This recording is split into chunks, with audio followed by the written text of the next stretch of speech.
Hello, all you lovely individuals. Welcome inside to League on Lock. My name is Eric, and we are flying Han Solo today, looking ahead again to the 2019 LCK season, where historically, aside from the great Korean exodus heading into 2015, there's usually not an insane amount of changes around the entire league. But you got to expect that the LCK will not be immune to changes this year, because basically all the major regions' contracts are up for the majority of players on the roster in less than 2 weeks, November 18th or 19th. So you can expect there to be some changes. Yes, a lot of them will just be re-signing with their squads, but there's definitely going to be some new faces in new places for 2019. We already looked at the other two LCK squads that disappointed at Worlds 2018, and now it's time to look at the top seed from the LCK. They finally won a split. Score finally got his elusive title, but KT Rolster came up short, couldn't even get to the semifinals,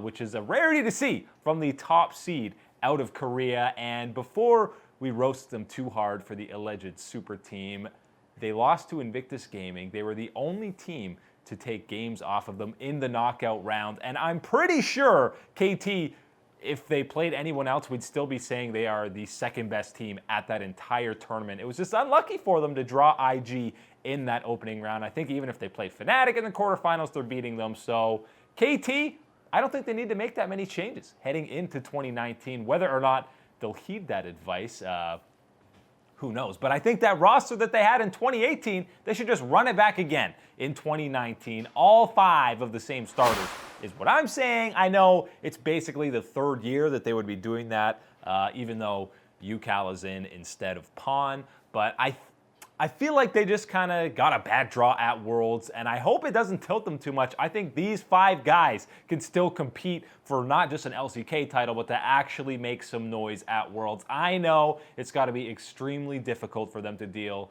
with the sour taste that their 2018 run came to an end at against IG. But again, I mean, that base race, you thought for sure they were going to win that series after that insane Game 3 against IG. But I think they should just bring the band back together and run it back again. But whether or not that actually happens, who knows? Obviously, they got subs in Rush and Pawn. UCal definitely outperformed Pawn and deserved that starting role throughout the entire split. Really, the entire year he was starting almost all of the games. Definitely all the games in Summer and at Worlds. And Score, I know people are saying he's 26, which is really like you're 365 years old when it comes to esports times. But he still showed in 2018 he's one of the best junglers on the planet. He was voted into the Asia Games as the starting jungler, and deservedly so. Obviously, he is a perennial leader, and he's shown on KT. He's the only remaining member of the last 4+ years. He's actually been there longer than that. What am I saying? He's been there 6 years, something like that, on KT Rolster. He is that franchise. He is that organization when it comes to competitive League of Legends. And I think he should bring it back again, because this man deserves a Worlds title before he hangs up the mouse and keyboard. It was a roller coaster year for KT, as it always is for them. But finally they reached new heights in winning the LCK title. Again, tough end to Worlds, losing to IG. But this super team finally was clicking and was firing on all cylinders. They had a basically winning condition throughout every single lane, even more so once UCal really asserted himself into that starting lineup over Pawn, because he showed that he can carry games as well. Obviously, Deft and Mata are one of the best bot lanes in the world. Smeb at times did not look quite like his former self, but I still think he's one of the best top laners, top 3 in the world right now. So the question is, what if Smeb doesn't come back? Because I think they should just run this exact roster again in 2019. But, you know, the rumor mill is saying that that's not going to be the case. We've already talked about this alleged rumor on some Chinese media and Chinese websites that Smeb is going to be going to SKT. Now, if that happens, where does that leave KT Rolster? And again, I can't believe that that's going to happen. Smeb has said so many times that he's going to KT to take down SKT. Now, granted, SKT kind of imploded from the inside and broke down themselves, but I just can't see him going to that organization. I feel like he should stay with KT. But if he leaves, then what does KT do in that top lane? Right now they have Kingjin in that top lane.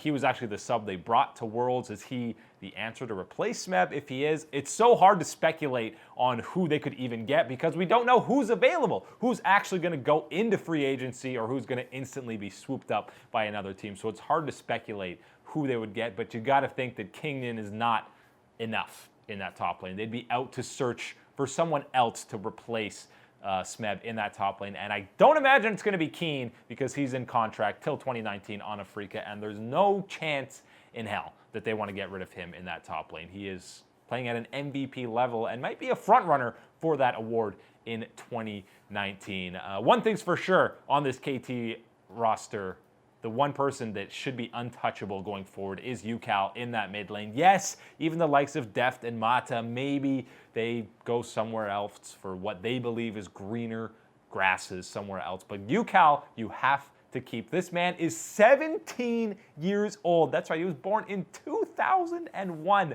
which is unbelievable that he's already accomplished so much. Got an LCK title under his belt already, and he's only going to grow from there at such a young age. You could see the growth even from spring to summer, and at times he showed absolute moments of brilliance where you're thinking that this guy could potentially be an MVP and one of those top tier mid laners in the LCK, which again is the most competitive region, specifically when it comes to that mid lane. You're playing against world-class top 3 players day in and day out in all of these matchups, and Faker just raises the level of that position in itself throughout. And at UCal, a lot of the times he was on these more supportive champions throughout 2018, like the Galio, but we know that he can play these carries. He can style on people on Syndra or the likes of Azir, Zoe. It doesn't really matter. He's already shown he has a massive champion pool, and I'm just going to say it again, 17. He's 17 years old. The amount of growth and the potential that this guy has is absolutely incredible. And I know guys like Pawn, who feel like they've been around forever, he's only 22, 23 years old. So it's not like he's old, but 17 is just insane. So whatever KT does with their roster heading into 2019, and again, I think they should keep it as is because this team can still compete for an LCK title and perhaps some international fame. What we did see is they can compete internationally, 2-0 at Rift Rivals, and the only team to take down IG in that knockout round. But if they are moving a whole bunch of pieces, I really hope that they're not putting UCal anywhere else. And I think they know that what they have in that mid lane, in that young talent. So for sure, UCal stays on KT. The other 4 players, who knows? It's very much up in the air, but I want to see all 5 of them back for that KT Rolster coaster in 2019 because it's just an absolutely fun ride when you're a fan. Actually, it's not. It's a terrible ride when you're a fan. But as an outsider looking in, it's definitely exciting.